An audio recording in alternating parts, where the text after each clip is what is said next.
Pembahasan materi kali ini adalah pengertian respirasi, organ pernafasan, mekanisme pernapasan, frekuensi pernafasan, dan volume pernapasan. Respirasi adalah proses pertukaran gas yang terjadi di dalam tubuh makhluk hidup. Ada 3 proses dasar dalam respirasi manusia. 1. Bernapas merupakan proses menghirup udara dan mengembuskan udara yang melibatkan pertukaran udara antara atmosfer dengan alveolus paru-paru.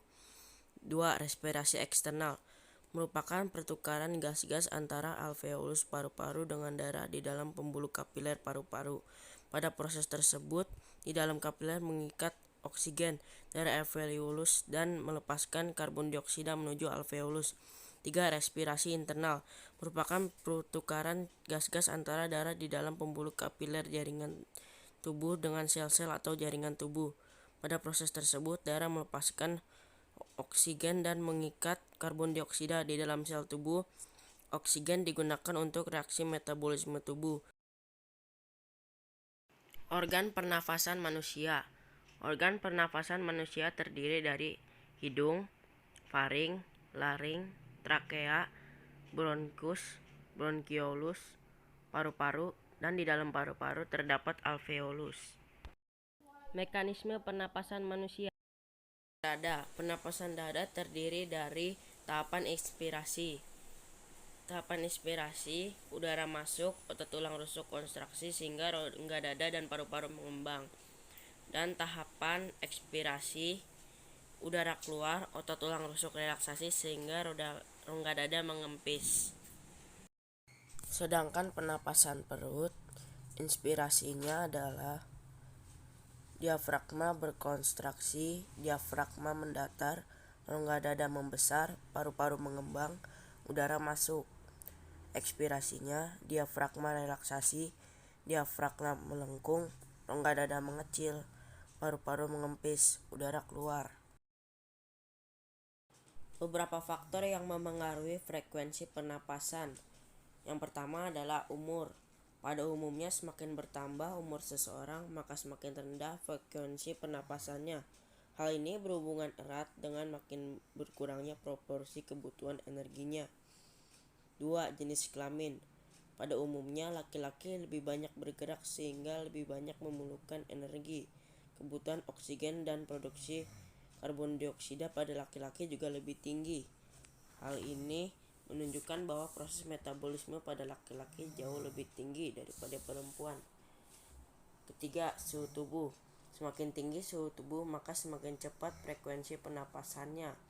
Hal ini terjadi karena adanya peningkatan proses metabolisme di dalam tubuh, sehingga diperlukan peningkatan pemasukan oksigen dan pengeluaran karbon dioksida.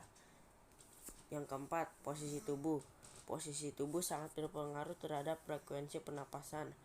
Hal ini berkaitan dengan beban yang harus ditanggung oleh organ tubuh. Pada saat posisi tubuh berdiri, otot-otot kaki akan berkontraksi untuk menghasilkan tenaga yang dibutuhkan tubuh untuk tetap tegak berdiri.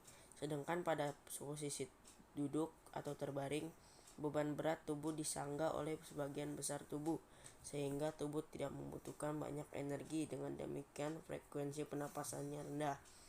5. Kegiatan atau aktivitas tubuh.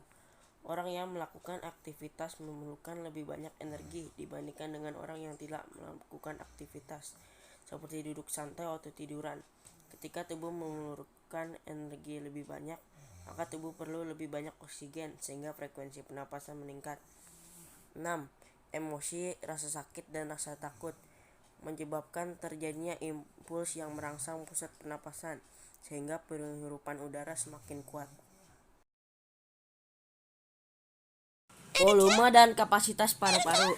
Coba kalian perhatikan gambarnya sebagai berikut. Volume di sini ada volume tidal, yaitu volume udara yang keluar masuk paru-paru saat tubuh melakukan inspirasi atau ekspirasi biasa atau normal. Volumenya pada laki-laki dewasa sekitar 500 mili, sedangkan pada wanita 380 mili. Volume cadangan ekspirasi merupakan volume udara yang masih dapat dikeluarkan secara maksimal dari paru-paru telah melakukan ekspirasi biasa. Volume cadangan ekspirasi sekitar 1500 mili. volume cadangan inspirasi, yaitu volume udara yang masih dapat dimasukkan ke dalam paru-paru setelah melakukan inspirasi secara biasa. Volume cadangan inspirasi sekitar 1.500 mili. Volume residu, yaitu volume udara yang masih tersisa di dalam paru-paru meskipun telah melakukan ekspirasi secara maksimal. Volumenya sekitar 1.000 mili. Kapasitas vital paru-paru, yaitu total dari volume tidal ditambah volume cadangan ekspirasi ditambah volume cadangan inspirasi. Kapasitas vital paru-paru sekitar 3.500 mili. Kapasitas total paru-paru, yaitu volume udara yang dapat ditampung secara maksimal di dalam paru-paru. Volume kapasitas total paru-paru, yaitu volume kapasitas vital paru-paru ditambah volume residu. Volumenya sekitar 4.500 mili.